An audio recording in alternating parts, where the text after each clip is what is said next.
I just came off a recording with a very special friend. She is someone I met when we were both training to be psychotherapists. Her name is Charlie, and I invited her because it is so amazing. Like when I first met her and I heard about her life story, what she does, and her views about life, it's just like, oh, she doesn't plan that much ahead, but she also doesn't live irresponsibly, which I think is really important because a lot of times when we talk about not planning ahead, we kind of equate that with not being responsible for our lives, for the people around us. But she, in our podcast, talks about how she's responsible for herself, how much she needs to live well, and also having that space to explore, to engage in the things that she enjoys doing, to live life the way she wants to live life in a responsible way.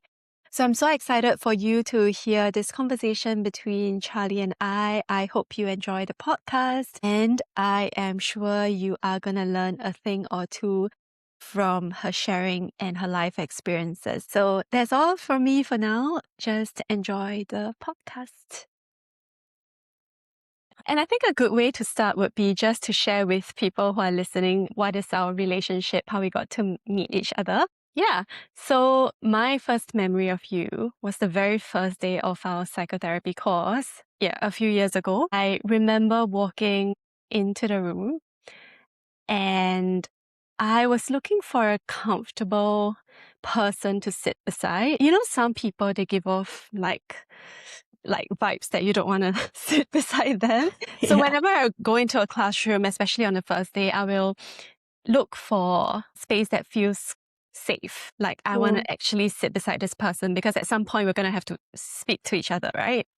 Yeah, so I chose to sit beside you. And then during lunch, I think I asked you whether you wanted to go for lunch. And then we went to this cute cafe, the Japanese one, right beside Oh, Kendler. And we just had a lovely chat. And I was at that time so glad to have found someone on the first day because I think first days are always very unnerving. Like you don't know what to expect. And a lot of people in our course are also like much older than us, like 10, 20 years older. yeah. Yeah, so it was so nice to find a peer I can connect with. And then we started hanging out a lot more in school and also outside. And then you started driving me to school. So we get a chat for more than an hour, like going to school Mm. and coming back. And it was lovely times, even though I don't know whether I necessarily want to repeat it because, the studies was really tough. So I enjoyed our time Yeah. together. Mm. But it was also, I think you can probably resonate as well. It was a really tough year, that year of studies. Lot of like emotional ups and downs because of the way we had to like practice being a client, being a therapist, and then swapping roles all the time, doing a bunch of assignments, writing like 12K every semester. Even reliving those days. Stressful. Yeah, stressful. Yeah, so that's what I remember of, our getting to know each other. And how was it like for you? Was it the same? Is the memory the same? The same, yeah. I think I remember though you said the first day, but I feel like you weren't there the first day. Is that right? Have I got that right? I wasn't there for the orientation. Orientation day, yeah. Yeah. The first Okay. day I wasn't. Yeah. I think I was Yeah. in Singapore for Chinese New Year. That's why I couldn't come in Yes. time. Yeah, because it's January, February. Yeah, so I remember noticing you as somebody that wasn't there, and that's why that's relevant, because I remember being like, oh, who's this? And then I remember, sitting together, and then we started our school bus, which was, I think, such a blessing because we were able to have those conversations in the morning, which I think for both of us was really helpful because, like you said, it was stressful. There was really stressful times that we had a lot of work on, and just to be able to debrief. I also remember, because you and I are so different in the way that we do things, in the way that we learn, and in, I think, just the mechanisms of our brains. Yeah. And I think I'm quite just like a bit all over the place, whereas you're very, I don't know, we're probably like type A, type B. And I remember always like watching you and how you study and how you do things. And it inspired me to be like, okay, so this is how I can do things differently. And this is how I can keep on top of my work as well. Whereas if I probably didn't have you in those times, I don't know. I'd be off with the fairies somewhere. So it was helpful, is what I'm trying to say. Thank you.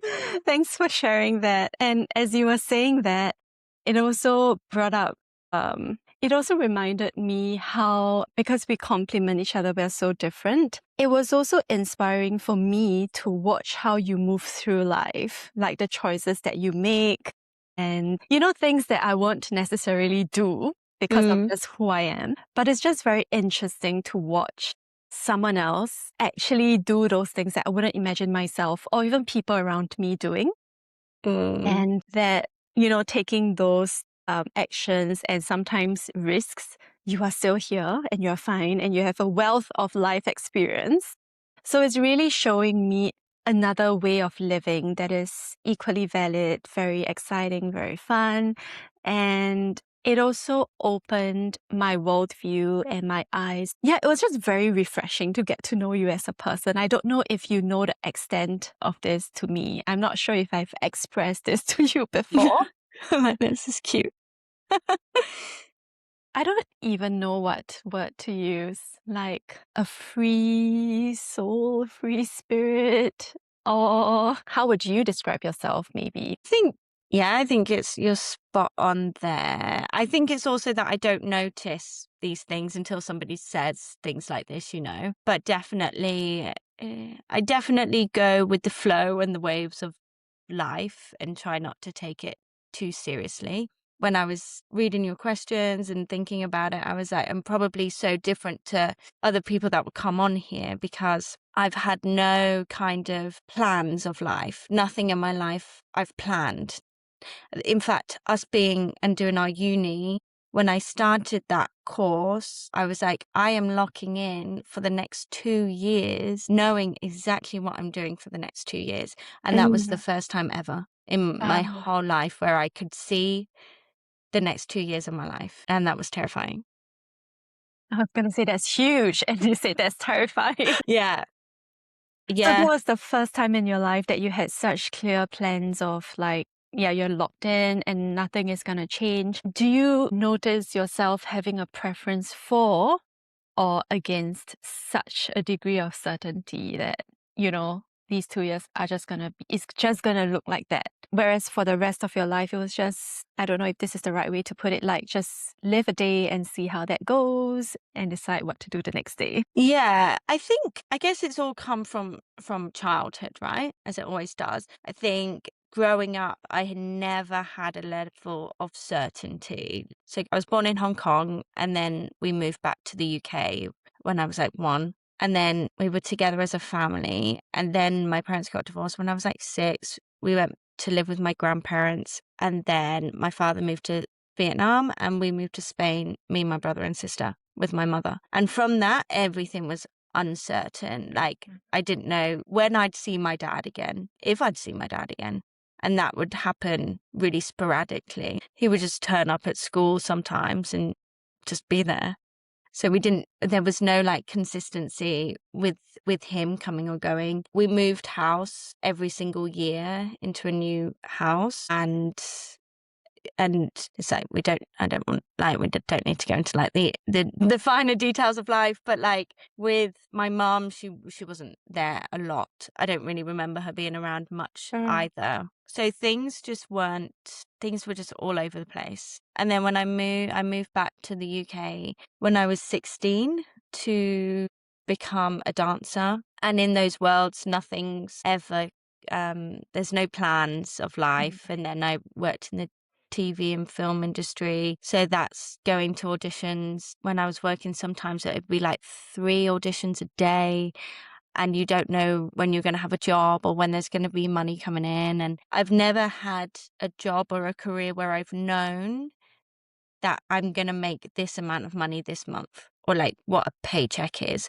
So I guess, yeah, my whole life has just been really uncertain. And you said like you don't even know how much you're gonna earn that month. And how does that make you feel, not knowing? I think now I'm fine.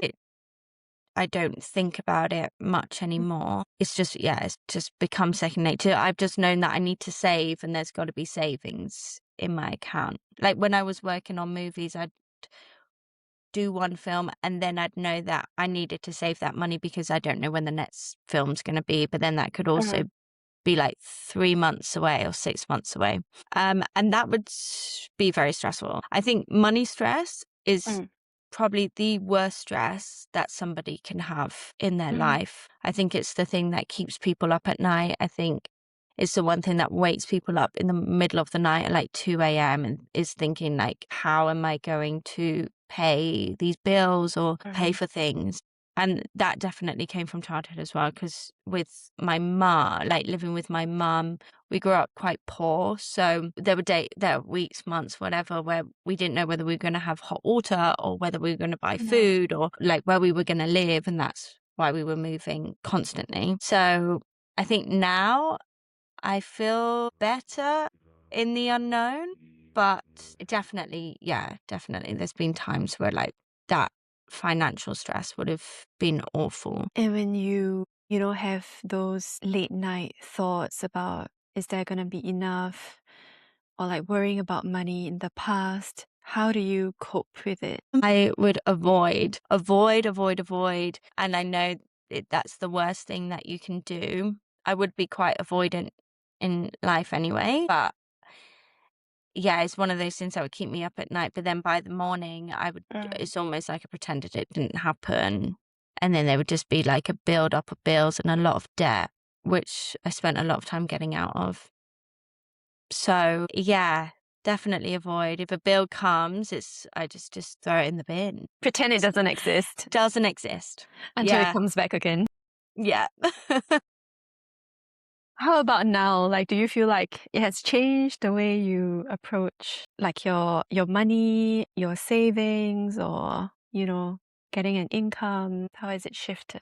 I think it's changed my view on money. I always used to think that I needed a lot of money. I needed to be a millionaire, which sometimes it would be lovely if I was, but I've become a lot better with there's only a certain amount of money that we need, that a person needs to earn a year to live well, to not worry, and to do everything that they want to do. Anything over that is just unnecessary. It's unnecessary to live. And then you'll always just want more, more, more, more, more, more, more. I found that when I'm making more money, I just want more money and I'll spend more money. So I think to answer the question you asked, I've got better with just doing things on time. If I get a parking fine, I'm just like, just pay it. Whereas before I wouldn't have I would have hid the parking fine and they find you. They find you. From experience, I know they find you. So now you don't throw it in the bin anymore. You just face up to it. If it comes, you pay it off. And then Yeah. you were saying that, is it right to say the way you plan your finances is to consider how much money you need to live well? And that is enough. Like that is what you aim for. And you don't need anything beyond that. Yeah. I mean, obviously it's nice, right? It's like nice to have nice things. And when I put into that bracket, the amount of money that I would want to be making would cover for me to be able to go on holidays and to be able to work online and travel and do those things. So yeah, so it's then just working towards that. But I'm not there yet, so I can't say I'm there yet. Working towards that. Working towards it, yeah. Yeah, working hard. Yeah. And I'm very curious. You said that you just look ahead, maybe like a year, right? How much you need, or even like it's a shorter term planning just to make sure you have enough in the short term. Is that right to say? Like you wouldn't look at 20 years or 30 years later and saving for that kind of timeline. Is that right to say? I've invested money, so I've got money in investments. That's planning for the future. I wouldn't buy a house or an apartment to live in. That's just my preference. I don't like debt. I don't like being indebted to something. Even like a car. I wouldn't want to buy a car on a finance. You not wanting to buy a house, is that related to how you don't also like to be tied down to a place?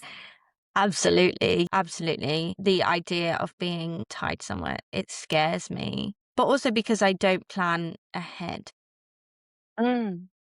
So I've just bought a van and I'm about to drive and travel to Western Australia. The idea then is to maybe live there for a bit, maybe go to Europe, maybe go to South America. Like, there's no plan. We'll just see. We go with the flow. It's Mm. what happens in life. But that's also such a blessing that I don't have children and I don't have an apartment and I don't have anything that's kind of tying me to somewhere. And would you say you want to keep it that way, like not being tied to anything so that you can continue living this lifestyle that you seem to enjoy? Is that right to say? Yes, yeah, I do enjoy it. I don't know if whether it's just because I have been stationary in Melbourne for so long Mm. when that was never the plan, but I do enjoy this way of living and I do enjoy knowing that in the future I could go and live freely. And I take that, like I find that such a blessing that I can do that. I'm healthy, I'm fit, and I Mm. have a passport that allows me to do that as well. So I'm so privileged having a British passport that I can. Like, I've met people when I've been traveling and they can't come to Australia even as a tourist. Mm. So I always, yeah, remind myself of that. And I want to make the most of it too, and to be able to see the world and to explore different places, different cultures. And I Mm. think that's something that you and I hanging out as well has been amazing for me, that we do compare our cultures with each other constantly. It's like, would you do this or this? And it's Mm. just knowing kind of culturally what the differences are.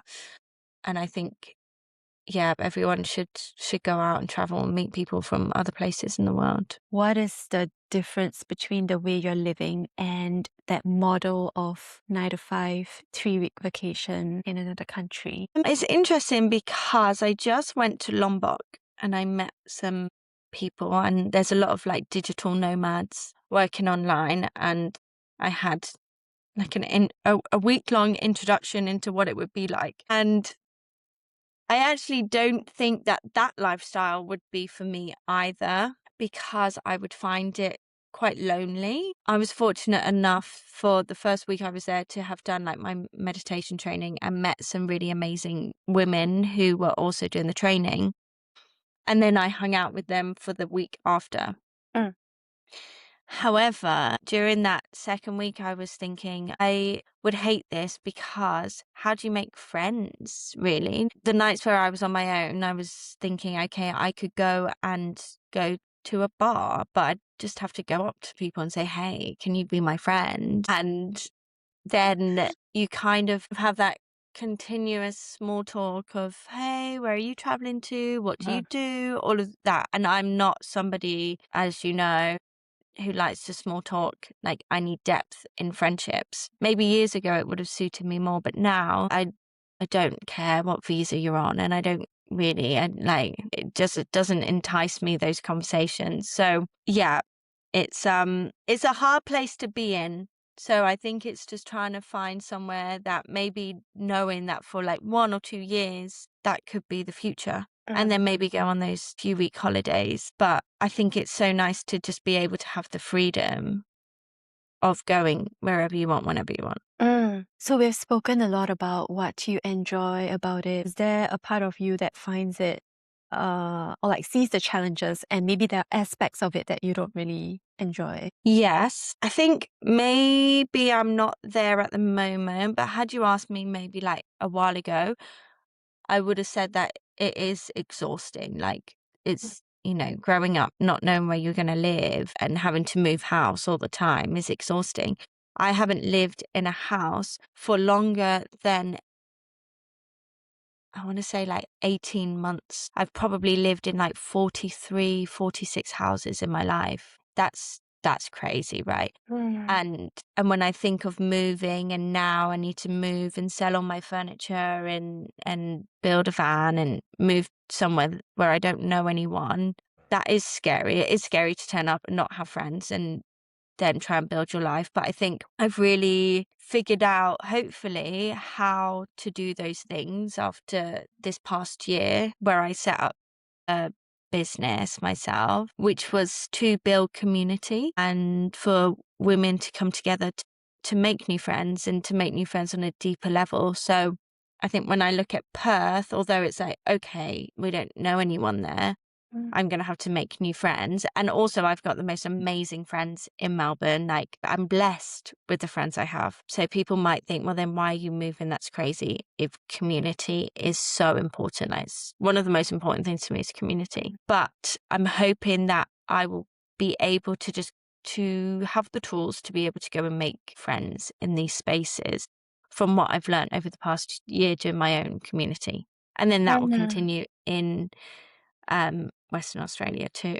Yeah, and you were speaking about building your own community where you are not just participating, right? You are the one actually bringing people together and also helping them find their own communities. So Mm. I feel like you have so much practice in it over the past 1+ years that you've been doing this. And I've also seen how you gather people and you facilitate conversations. And I think it's always something so beautiful to watch. Like when we went on that mindfulness walk that you hosted, Mhm. and I think there were more than 10 women who don't know each other just coming together, and you just, I think, like created the space where people can feel comfortable just being themselves, and also from that space getting to know people who may not be on the same journey, but they are kind of connected in some sort of intention, right? By joining that mindfulness walk. So I'm sure you will do so well in Perth or anywhere that your van brings you, or Mm. anywhere the world brings you. Yeah, I think what it is in these spaces is the one thing that's most important to me in life is being authentic and authenticity. And people are so aware if you're being true to yourself or not. Mm. um, like as a therapist or when I'm facilitating these spaces, is people can tell from a mile away if you're not being true to yourself. So if I stand there and I am being me and I'm grounded in who I am, and I've done a lot of work in becoming the version of me that I like, um, and it's not always been that way. It's taken time to figure out who I am to be able to then project that. And I think the times where, well, now I am true to who I am, and I bring that into these spaces, and then that just allows people to be able to do the same and to show up as who they are, to then meet Mm. others doing the same thing too.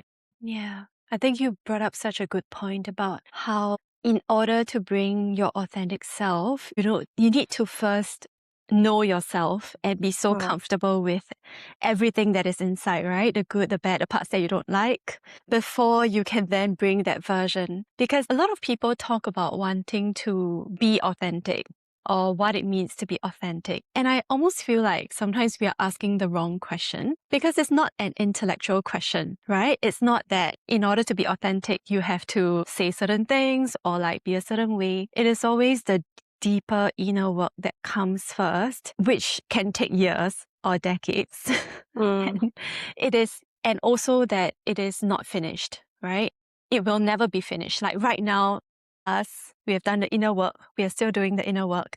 And then our authentic self is also still updating itself at every moment. So this whole thing is like a process. And then you said, okay, now you kind of know yourself, then you bring the authentic self, and that provides the safety for other people to do the same. If you were not authentic and you give off like fake energy, you can just smell it and you can tell. And then you just feel like you can't be safe. And if Mm. you can't be safe, you can't be true, you can't be authentic to yourself, and you can't then connect with people on an authentic level. And everything just crumbles. Like you just feel tense and you just can't do anything properly when you Yeah. don't feel safe. Yeah. Yeah.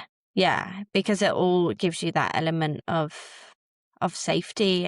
I think when you're around people as well who are so true to themselves, Mm. it does, you just relax and you can become true to you too.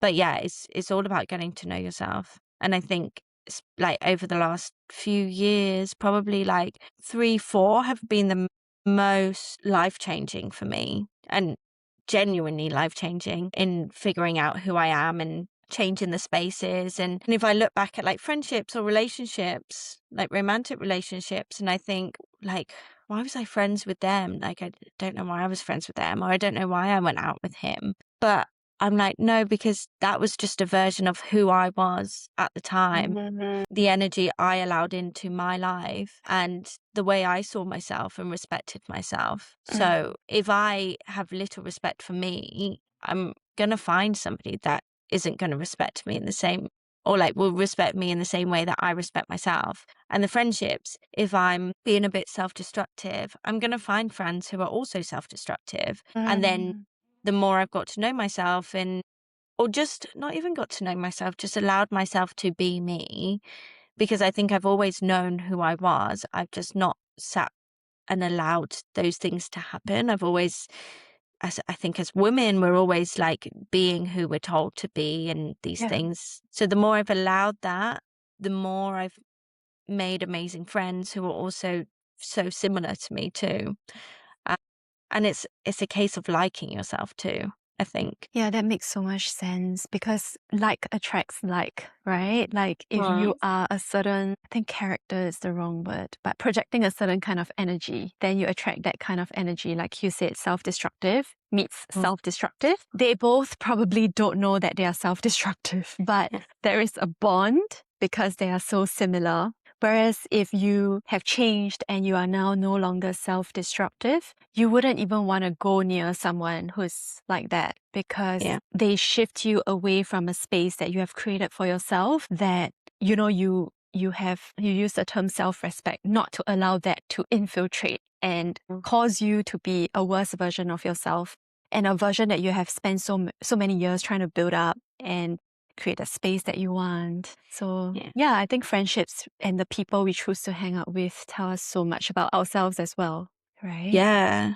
And they tell you so much about other people. And I also think we've spoken about this before, where I'm so aware that the like your friends also impact me. And I know that the people around me also impact you as my friend.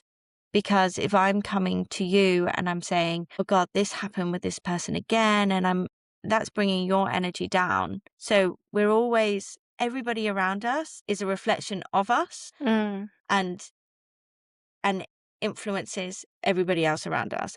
And I know when I'm my best self by who is around me, because if I can look around at the people like that I'm hanging out with and they're not draining me and they've got my best interests at heart as well, that means I'm a good person. And Mm. that's how I figure out like how I'm doing by who's around me. Yeah, yeah. Because when you're in a good space, you wouldn't want to hang out with people who are, I wouldn't say that they're disrupting the space because we all have ups and downs, right? We can't always be living Yeah. like a great life all the time. But I think a good measure is whether these people you are hanging out with are doing active steps to be responsible for their own lives, Yeah. right?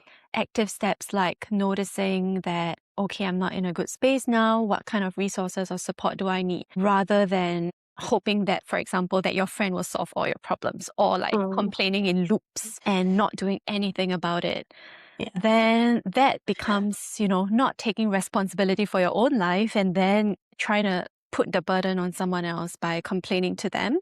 And it serves no one. And Mm. if you have enough self-respect, you'll be like, this got to stop because it's really not doing any of us any good. Yeah, and it negatively impacts your life. And I think if you are a person that is where self-growth is important to you, then the people around you also need to be, and this is something I've learned this year, it's like the people around me also need for that to be an important thing, because Yeah. otherwise we're going to outgrow people. Because if I'm here and I'm reading all the books and listening to the podcast and I'm doing the courses and I'm growing my business, but the people around me are partying and sleeping all day on a Sunday and not looking after themselves, which that is totally fine. I've been there, you know, like I used to party every weekend, but that's not who I am anymore. So if I am then surrounded by that, that then is just going to hold me back into this version that I no longer want to be. So now I'm so careful with the people that I let into my circles. Also because I grew up with a lot of chaos and surrounded by a lot of people that didn't like care for me at a young age. So I'm so strict because I don't want it. If for me the most important part of life and of feeling is peace, and that's inner peace. And the people around me, I want to also be wanting to be peace and things Yeah. be calm and to respect my peace Mm. while I'm going to respect your peace, like I don't want to bring chaos into your life. I don't want to be mean. Like I just want everybody to be nice and kind and considerate of other people's feelings. And I'll help you, you help me, like I want us all to grow together because I don't want to leave people behind because it's not nice. But I know that if I'm going to be going out and meeting friends in a bar, then that's what they're going to be doing on the weekend. So then you need to then be finding spaces where you have interests, where Mhm. people are on the same level. And if you are thinking about you want to grow and you want to become a better version of you, then those are the types of friends you need to be hanging out with as well. So you grow together. Yeah, that's so important. So once you notice that you outgrow some of the friends that maybe you had like 5 years ago, what do you do? Well, I read a quote recently and it said, you don't outgrow people. You outgrow the version of you that tolerated their behavior. Mm. And I think that's so true. Like when I look back and the people that I was friends with, I've outgrown the version of me that would say yes all the time, that would drive people around all the time, that would have my boundaries crossed and those people pleasing tendencies. Like I've outgrown these versions of me. And that doesn't mean that these people are bad or Yeah. that they're not nice people. They're still amazing people. They're still the people they were when I met them. It Mm. just means that this version of me has outgrown the behavior that I was putting up with, and I'm no longer. I don't want to be involved anymore. Yeah. And I'm curious, how would you, what would you do if the relationship then, say they have stayed the same, you have moved on, but they still keep wanting to maintain that connection? How would you work through that? I think it depends. I think it depends on who the person is, how they're going to respond, and I think it's really important. Okay, so this is what I think you should do. It doesn't mean that I've always done this. Okay. So I just want to clarify because Yeah. I'm not perfect in this situation at all, and I sometimes hear it you. has just been easier to just fizzle out friendships. I think the best thing is to honor yourself in these spaces and to have discussions and communication because there are friends. I take one, for example. We were in stages of life where our friendship just wasn't working. It wasn't teeing up. Every time we'd make a plan to see each other, she'd always cancel. There'd always be a Mm. reason. And I just felt really disappointed. And I told her that. I just said, look, I think we need some space from our friendship. And she's moved overseas now, but the friendship's forming back into something, like we're in touch and we speak and things have become much nicer because there wasn't any anger. It was just that I'm just right now, it's not working for me. And I think those things with honest conversations, you never know what's going to come back round. You never know when you're going to see people again. And I think kindness always wins, but not everybody is going to be on the receiving line of that. And that's when it's hard. But I think just being true to yourself, you owe yourself the conversation. You owe yourself saying what you mean and what you want. And then it's up to them how they receive. If it is Mm. a safe person, some people aren't safe people though. Yeah, yeah, that's a good point. Like it's also assessing whether it is safe for you to have that conversation. But if it is, then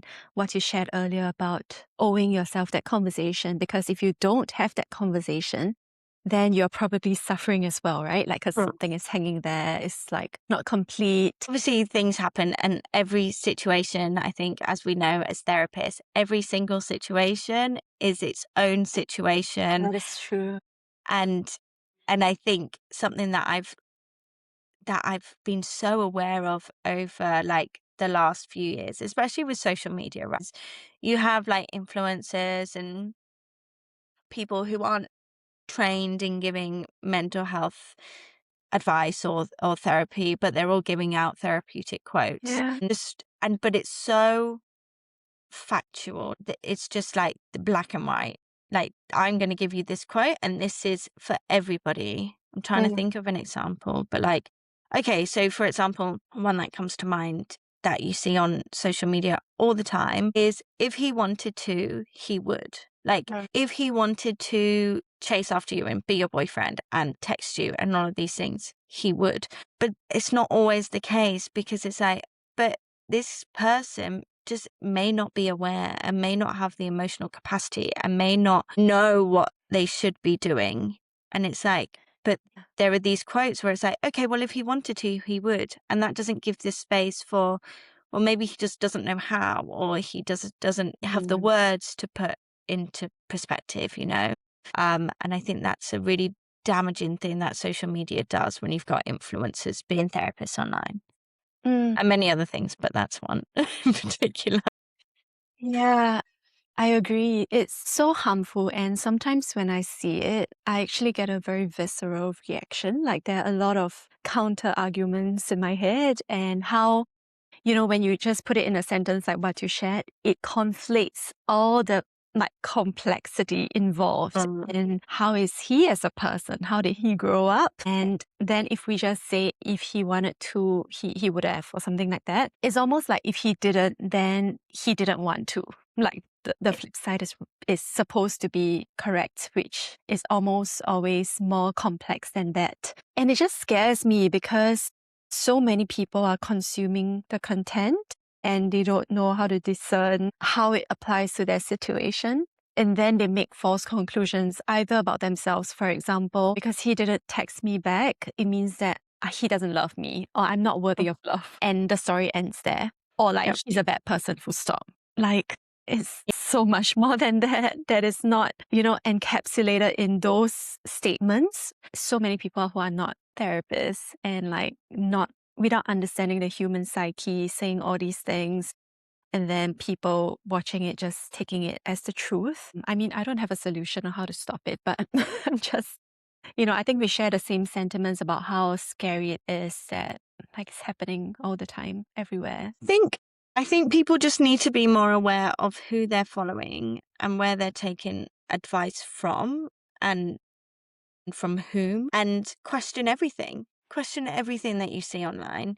because most of the time it's not real. And just be like, okay, so they're telling me that if he would, or he hasn't texted me back in the first hour, that means he's no longer interested. Question why you need somebody to text you back in the first hour anyway, and where that's coming from, because that could be an anxious attachment. And if he does take 2 hours, like maybe he was busy, maybe he was on a plane from Sydney to Melbourne, like, I think it's just, yeah, just being more open and questioning what it is in you that is making you feel this way, and Mm. then finding tools to sit with it, with the uncomfortable, rather than just immediately saying he's a bad person because an Instagram quote told me so. Yeah, or like the books that you consume, right? Like who are they written by?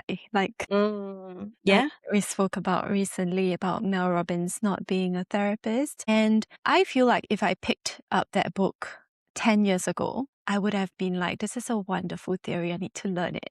Right. So I think a helpful way to discern is also like what you said, know who you're following.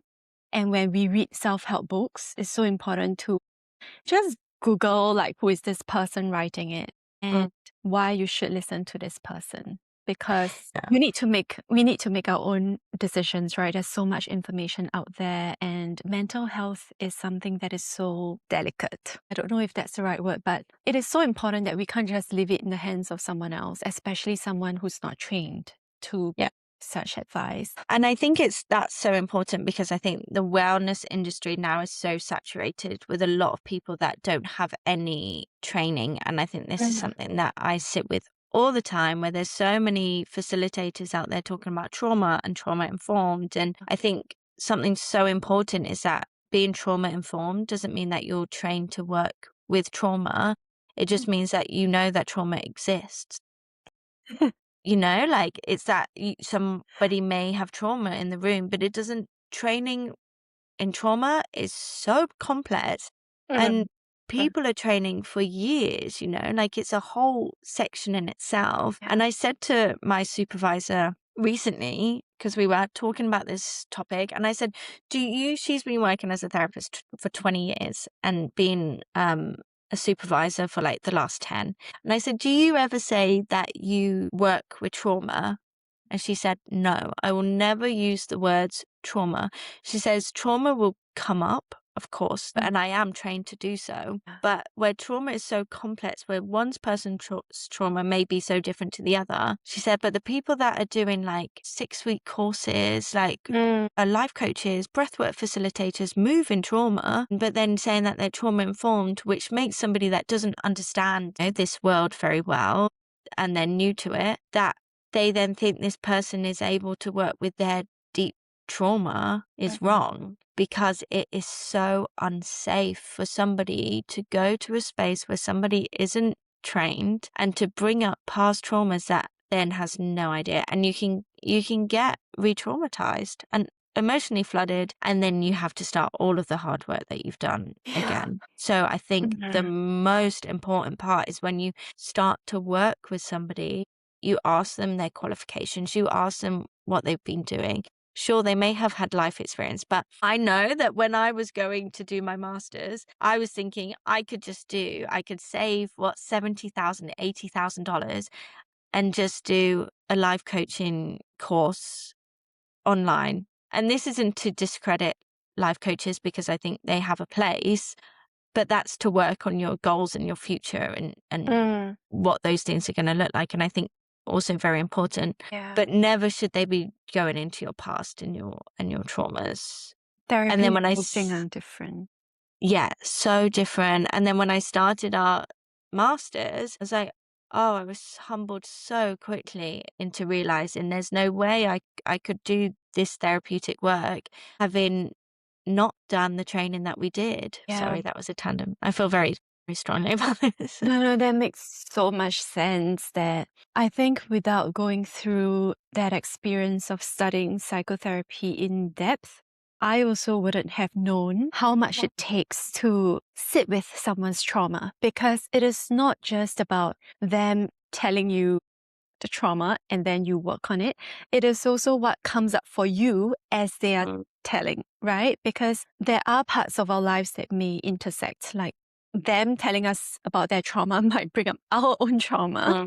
And how do we, in that very moment, notice that, put that aside, work through this, and then after that, go and work through our own stuff. And then that repeats every single time, every single client, every single session, we have to do that. How do we do that with a 6-week trauma-informed session, or even like some go for like 2 hours, like just a course? Yeah, I can't comprehend that as well. And yeah, but I wouldn't also know that without, going through what we went through. So on that note, let's talk about how we screen therapists for ourselves, because we are therapists, but we also go for therapy, which is really a really important part of our work. Maybe you can share first, now being a therapist with your therapeutic knowledge, how would you choose a therapist? And I'll share mine. Okay, interesting.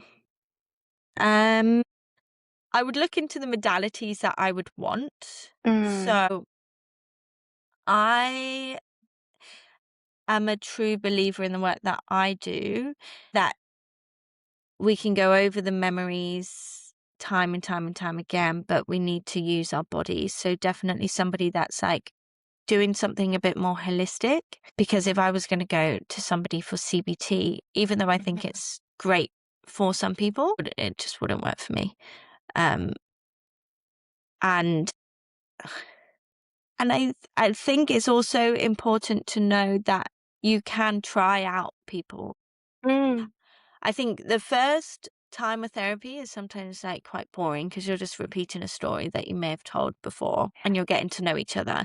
And I think that's important to know as well, that the first time you think, "Oh, I just spoke about things and I came away with nothing." So you can shop for therapists. That's okay. You may not find your favorite therapist the first time, And if you do really dislike them, one, you don't need to go back. And two, you should just go and find someone else and not Mm. get disheartened and think that just because they weren't very good, all therapists are bad. Because Yeah. also it's the relationship, sorry, so much to say. So Go on. 85% of the therapeutic journey is the relationship with your Mm. therapist. So finding the right fit is so important.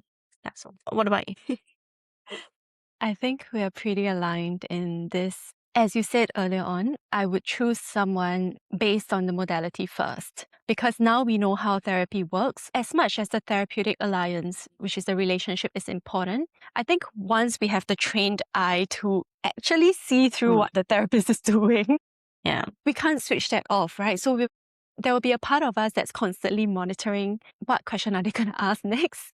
How are they asking it? Did they ask, they should not have asked me this question at this time? It's just impossible to turn that off. And if, Mm, for example, because I do focusing oriented therapy, it's very somatic based, it's not CBT. It's like, no, and I don't like CBT as 100%. well. For example, if I went to a CBT therapist, I'll be so annoyed. And I'll be like, you shouldn't ask me this question. You're leading me in the wrong direction. So modality, I think as trained therapists is really important to us. So the first screening is the modality. I would also ask for recommendations from trusted people. Together with that, if I know I'm looking for a focusing oriented therapist, for example, I ask my supervisor to recommend people so that I don't have to troll the internet for someone and then go for a bunch of like free consultations just to get a vibe, you know? Oh, So she shortlisted, like she helped me do the shortlisting because she knows who's good in the field, right? And then based on that, then I went for the free consultations, which is what I would highly recommend, and not to skip that step. And if a therapist that someone is interested in doesn't offer that, I would say just ask, because it's only 15 minutes. And I feel like mm, if they're not willing to give it to you and they say, no, you have to pay like 100 plus, 200 plus just to have a session with me, I just wouldn't go with that person, yeah. honestly, because if they can't spend 15 minutes for you to have a vibe check, I mean, the vibe check is both ways, right? They need to know they want to work with me. I need to know I want to work with them. Honestly, 15 minutes is more than enough time to get that. Even if it's a phone call, video call, in the same space as that person, if you feel safe enough to share certain parts of your life, that is good enough as a start. Mm, But definitely there might be some therapists, you turn on the video, you look at their face, and this is not like judging people's character or anything from their physical appearances. But in any case, if you don't feel safe, it's not yeah. going to work out, you know? It Yeah. might change, but if you have so much resistance going into a session, it's going to affect your process as well. And I would say there are so many therapists. You don't have to force yourself to stick with that, which is what you said as well. So I feel Yeah. like therapists, shopping, I wish I could find a better term for that, but I think that works for now. Like that is so important. Yeah. Um, Yeah. And I think as a therapist as well, when I know somebody's shopping, I'm so fine with that, yeah, you know? Like I think it's better because also I don't want to work with somebody who I can't help, you know? yeah, My yeah, job is of to course. help you. I want to be able for you to get the best out of therapy. Like Mm, I'm so I don't want to say strict. That feels a bit too schooly, but I'm not here to take somebody's money. I'm not mm, like I want to know that we are going and we are making progress. So I think it's so important if somebody calls and I'm like, I actually don't think I'm the right person, but I could refer you to somebody or mm. I could make a recommendation of what I think might work better, then that's great. So if I hear that somebody's shopping around, I'm like, cool, do what you've got to do. Yeah, I really like what you said. It's what I believe in as well, that as therapists, we also want to work with people who are a right match for our Mm, energy, the way we practice, who we are as a person, because we are going to be our authentic selves in the session as well. And if yeah. our authentic self doesn't make you feel safe for some reason, then it's not a good match. And we can probably give you some other context for you to try. It is not for, I don't use the word discovery call, I call it a consultation. But if we want to use the word discovery, the discovery is two-way. It is not Yeah. one way. The consultation is also two-way. Like, it's a bit weird to say that, but the assessment is both ways. Mm, yeah. And I find that so for many clients, if they're not therapy trained, of course they wouldn't then know the modalities. They could Google, they could try to understand cognitively, but they also wouldn't know how it actually is gonna be like, unlike if you are trained. So Yeah. I feel like my best advice or recommendation would be to not hesitate to just go for a bunch of these calls. Like they are Mm. free anyway, most of the time, right? So just take it as like you don't know which bag of chips you're going to buy yet. Yeah. Just take a bite of each and then Mm. you will get a sense of what suits, right? If you don't even try, you look at the packaging, this person's face, the qualifications, you don't even know how it feels like in your body. But once you call the person, you hear the voice, you see the face, you will know. Usually it's Yeah. instant. You get a Yeah. sense, do I even want to talk to this person more? Yeah. And you feel, I mean, I don't do video calls. I just find that for some people, even just making that first call can be quite intense. So I feel like sometimes just the first initial thing is just being on the phone. Mm. Um, for them to like ease into it. And that's my own, what I like. A lot of things, what Yeah. we do when you're a therapist is also like based on what you want and Mm. how you want to be treated. So that's why I personally do it. Yeah. And it also means I can do it from anywhere at any time. You don't have to sit, make sure you're, Yeah. seated at Yeah. your station to do Put that. makeup on and get dressed. Yeah, that makes a lot of sense as well. Yeah. Yeah, but I I wish more people would know that it is okay to just make these consultations and that the therapist wouldn't mind. I would say if the therapist minds or like forces you to sign up for a session, that is also your indication not to go with them anyway. Yeah. Yeah, there is no loss in just arranging these calls, like for phone, video calls, some maybe in person, Mm, before you put in your investment, because therapy is yeah. not cheap as well, right? To put in like that money and then only to discover in the first 5 minutes of a session that you really don't like this person, Yeah. it's not worth it. Yeah. I wouldn't do that. I wouldn't go for a therapist who has no consultation.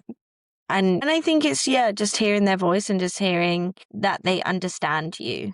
Yeah. Like, I think that my discovery calls, or I like, you said vibe check before, so I'm going to go with vibe check.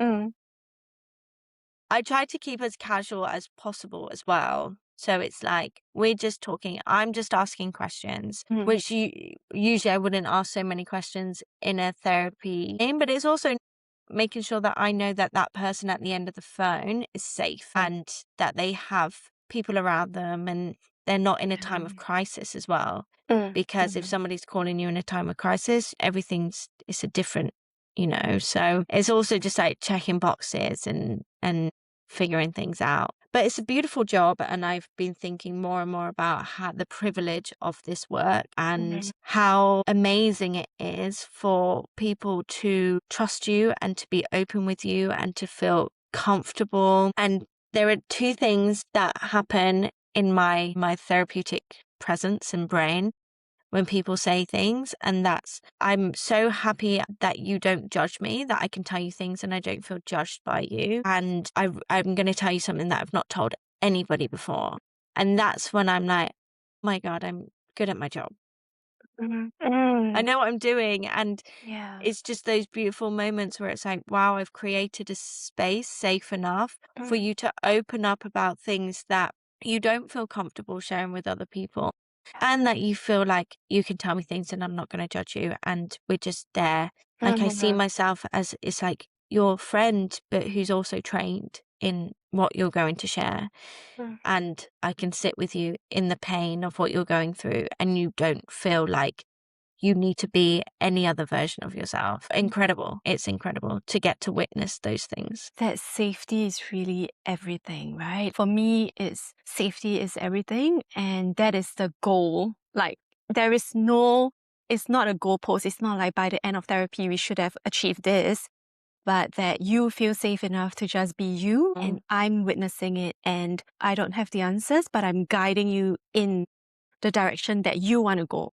in, Yeah. right? And I also wanted to add, hearing you speak, that why hearing those words that I trust that you wouldn't judge me, or I've never told this to anyone before, why that is such a huge achievement for a therapist is because we move around this world with so much conditioning and so many layers of expectations that's on us that makes us feel like we can't just move through the world just being ourselves. And therefore, to allow ourselves to be that version of us in front of a therapist is such a gift. And it is actually not that easy for a lot of people. It can be one of the hardest things to just share the vulnerabilities, share their concerns. Yeah, it is different from venting to a friend. Like, I feel like even venting to a friend, there are some layers of Mm. yourself that you're not showing. But what you described, that openness, non-judgmental space, that safe space, is what makes the work that we do so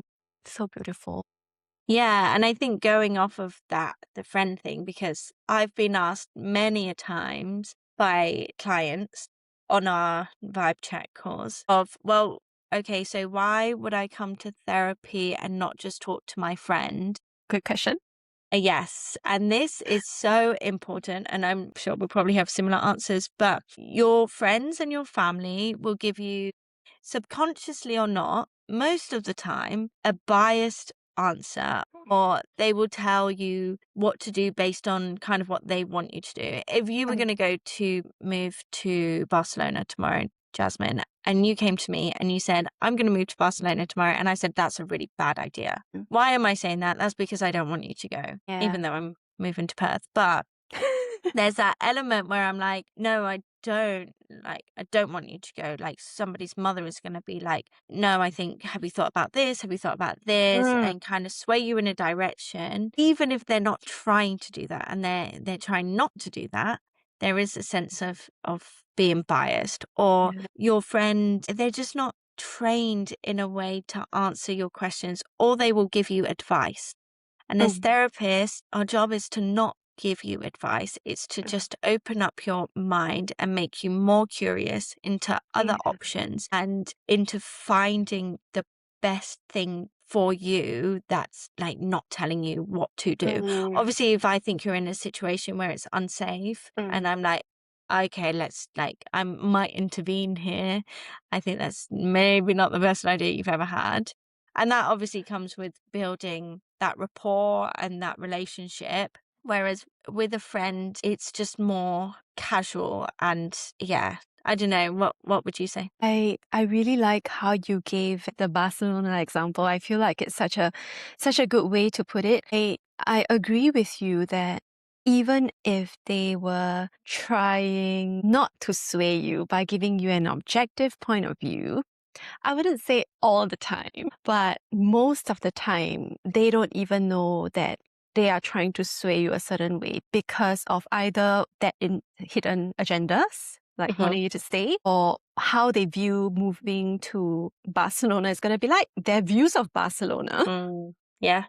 their upbringing about moving abroad. So many things could have influenced the way they subconsciously, not even intentionally, try to sway you a certain way. And that is not to blame because they are not being the therapist when you are telling them that, right? I guess that's why you pay someone to be in that space where they are really holding it as it is for you without any of those hidden agendas. And we went through extensive training to be able to put that aside. To expect that our friends and family are able to do that for us is also not it's not possible. Firstly, even if they had the training, they're not obliged to do that for you at that moment. And they're also not in the headspace to do that. So, like, for example, if between you and I, right? If you ask me for advice, I have to think, okay, she's asking me as a friend, not a therapist, Mm, not in a therapeutic space to do that right now. I'll give you a friend answer. But I would say with some therapeutic training, I am less biased than I would be without the training. yeah. Yeah, like, because I'm so aware of my intentions, I would try to shelve it. Yeah, and you can detach. When I was telling one of my best friends that I'm leaving Melbourne and going to Western Australia, and you could see she was about to cry. There were just tears in her eyes. And she just goes, "Okay, that's fine, but you're not gonna like it." And you'll be back. I was like, "Okay."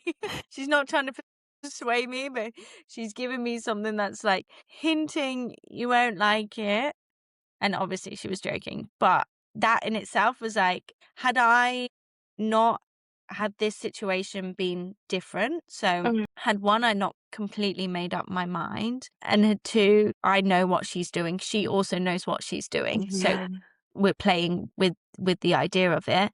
That could have swayed my opinion into not wanting to go, if somebody was like, "Oh, okay, well, I don't think you're gonna like that, and maybe it's not a good idea," then it's gonna put doubts into your head. The Mm, pure reason she was doing this was she doesn't want me to go, no mm, other reason. So, yeah, I think also if you're listening to this as a friend whose friend is going to Barcelona, also be careful because your words can sway somebody else from doing things. And I think if there's anything I've learned over the years is holding my opinions true or on my chest. mm, I can have my opinions, but I don't want to be and this is for friends, right? Not in yeah. therapy, but I don't want to be the reason somebody doesn't do something.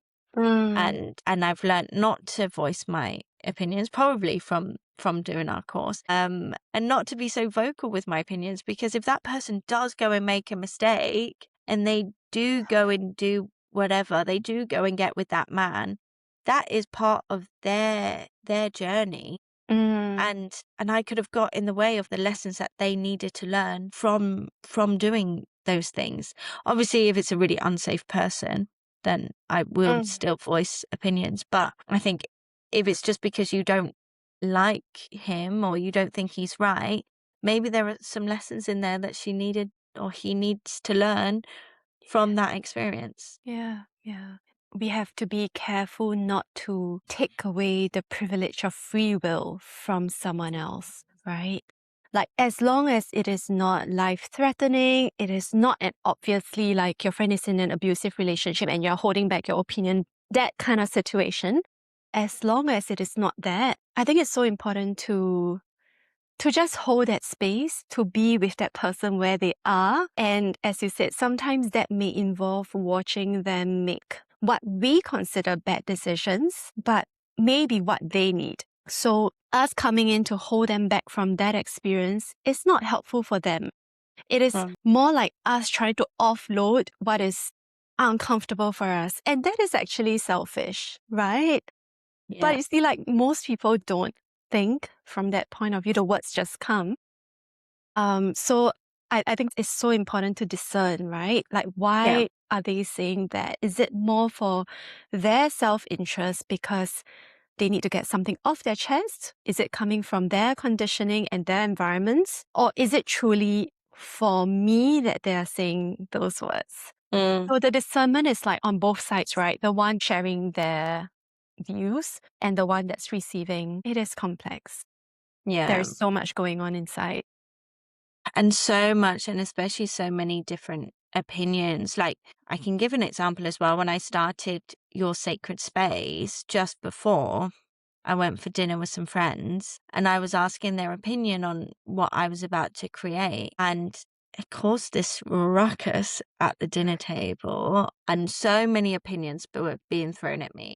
And I kind of just sat there and received and was like, okay, this I don't really agree because I Mhm. think this is a good idea. In fact, I've had so many ideas and I actually think this one is a good idea. And they put so much doubt into my head of it's not going to Mhm. work. People aren't going to come and nobody is just going to come and look for friends and a lot of their own, I think, beliefs of like holding themselves back, where it's like this fear of starting something, maybe a bit of jealousy of Mhm. For the fact sure. that I'm going to do something and they're not there. But yeah, a lot of opinions that I was very, very sorry. I was very, very close to listening to. And had I listened, I wouldn't have had the best year of my life Mhm. building this. And I promise you, it was so close Yeah. that if I was like, oh, actually, they might be right, this may not work, people may not Mhm. come, I wouldn't have met the amazing women that I've met. I wouldn't have had the experiences.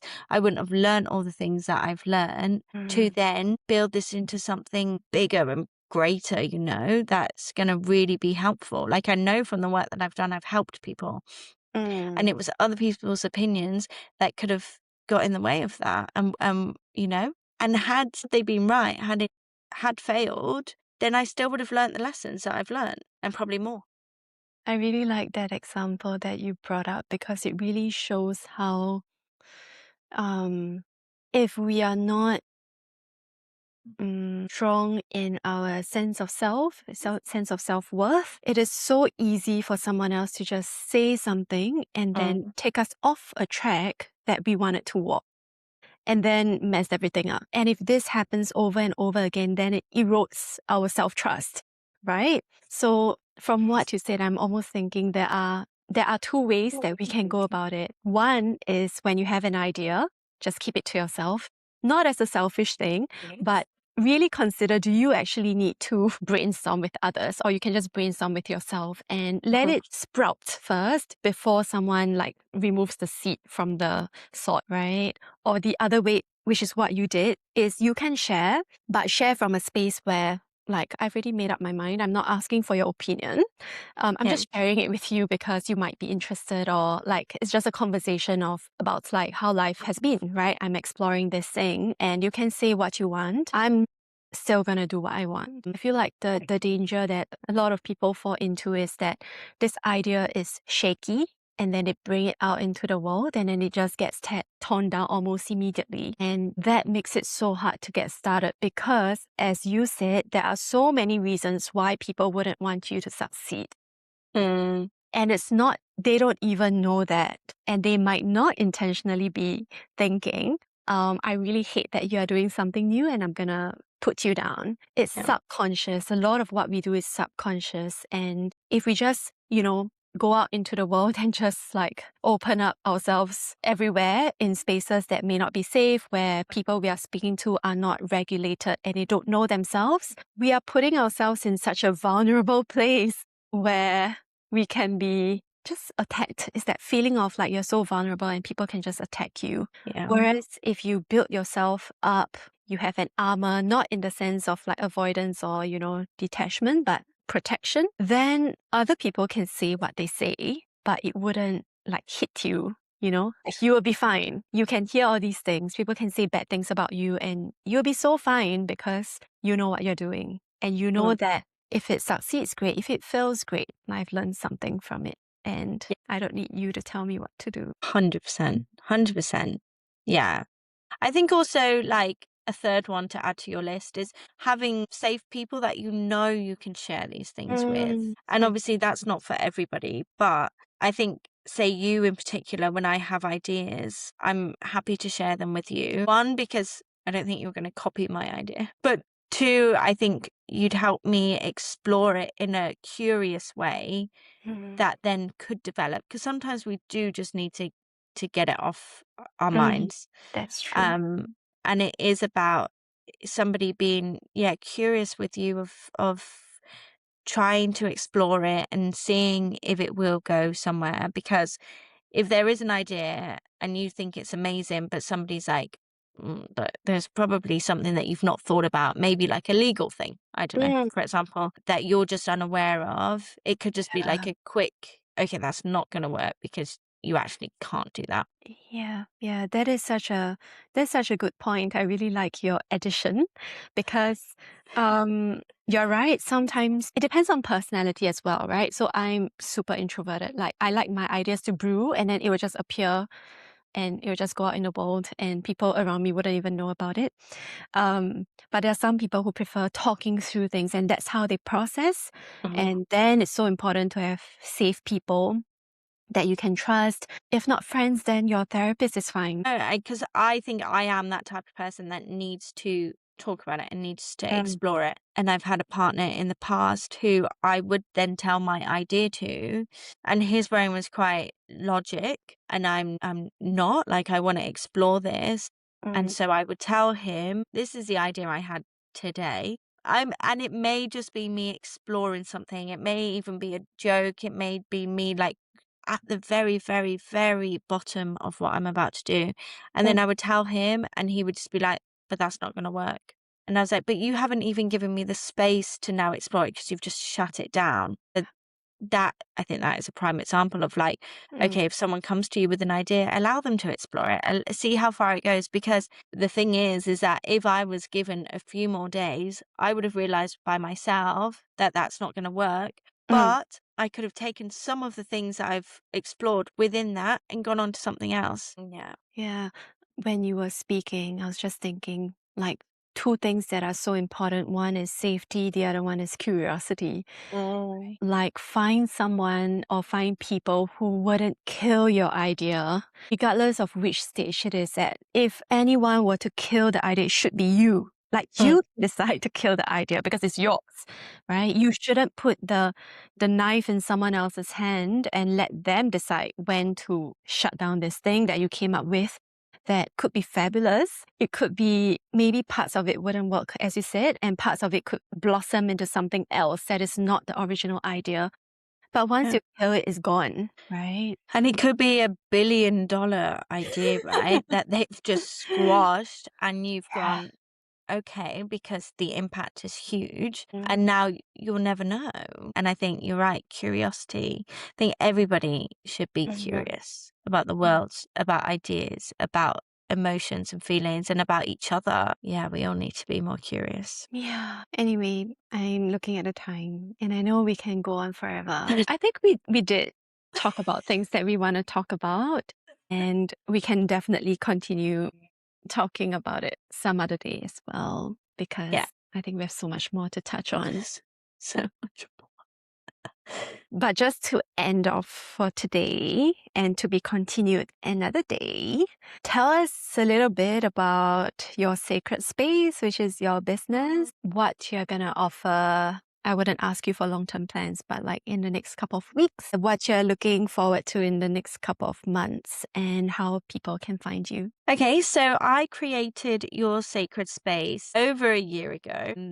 It came from a place of my own, I guess, lacking of wanting community, wanting deeper connections and more friendships and not knowing where to find them. So then I realized there is something missing, and I was looking at other communities and everything was quite large. There were hundreds or 50 plus people in these spaces, and that for me is so overwhelming, and I couldn't think of anything worse personally. So I was like, okay, so there must be other people out here looking, and I wanted to create women's circles. I knew I was studying my master's in psychotherapy, which I finished last year, and I wanted to bring everything together to create something for women. So I work with women. So with my work, I bring in like meditation and body based practices into talk therapy because I think that there's more that we need. I also think that healing happens within community and not just on our own. So it's just a blend of everything. So where I am at the moment is, like I said earlier, I've just bought a van, and the van is going to be Your Sacred Space, which I I think love is it. genius, if you ask me. It will be a space where we can gather and do women's circles and meditations and like a base for these things, and where women can come together and meet other women and speak about things really openly. And women's circles are amazing for that because you open up to a stranger that you've only just met, Mhm. and it's amazing. Women are great, and healing is powerful, and I think having depth in your relationships is so cool. So from Melbourne, we're going to drive down the Great Ocean Road all the way to Adelaide and then over to Western Australia. And the idea at the moment is just to do like pop-up meditations and Mhm. um yeah, and I think the ideas are still rolling on through my head at the moment, so no plans, but then get to Perth and continue what I've been doing here over there. So if you are in Perth, connect. You can find me on Instagram at underscore your sacred space. Yeah, I thanks. am so excited for the updates of the van. Is it still empty? Like you just plucked out all the chairs, right? The 12-seater van. Well, I got a call today. So my friend Riley, he owns a company called Treehab and they make tiny homes. I somehow persuaded him into doing my van as well. So the seats have been taken out. He's on the way to the skip at the moment. And then one of the guys who works for him is doing the van. His job is to do my van. And he called me this afternoon and he was like, so just wanted to let you know that the van is in the workshop and we've started the work. It's all happening. He said, but obviously the van was secondhand. I bought a secondhand van in perfect condition. And he said he's taken off like the kind of the indoor parts of the van so he can get behind to do all the wiring. And sorry, this is a bit disgusting. And he said someone had been sick. They'd obviously been sick against the window. And when they'd taken off that part, the sick had gone down and the smell was awful. Whoa. And you So couldn't smell it before they took the stuff off. It was just all hiding. hiding, yeah. So I'm so glad that it was this poor guy and not me because me and smells, the thought even now is making me feel a bit sick. So I'm sorry for sharing this story, but I only found out today. So the build is happening. It's happening. So I'll be updating on my Instagram and YouTube of all the things that are going on. And is your set off date still 1st of June? 1st of June. Okay. Yeah. That is in 3 weeks, 2 weeks, 3 weeks, 3 two and a weeks half. today. Yeah. Yeah. So stay tuned. Yep, I am so excited for your updates. And so your Instagram @_your_sacred space is where you will share all your van life updates and also where you're going to share your pop-up events where people can just drop in to find you. Yeah. Yeah. Keep an eye on the journey because they're just going to be quite random, I think. We're just going with the flow. So try and keep up with the flow. Yeah, Charlie living her uncertain life Yes. that is Yeah. full of adventure. Which is certain. I feel like the uncertainty for me is the most certain. Maybe. And what you're most used to as well. Yeah. And it's like how you prefer to live and what you're comfortable with. So that's really nice. Yeah. Thanks for sharing your journey Thanks for and that having me. therapy talk that we had. We can definitely chat again. And maybe the next time we chat again, you might be on the roads. Yeah, that'd be fun. Very interesting to have this conversation again when you're in your van. Yeah, and the feelings are probably not as romanticized. You never know. You never know. We can tell in a couple of months. Yeah, we'll check in.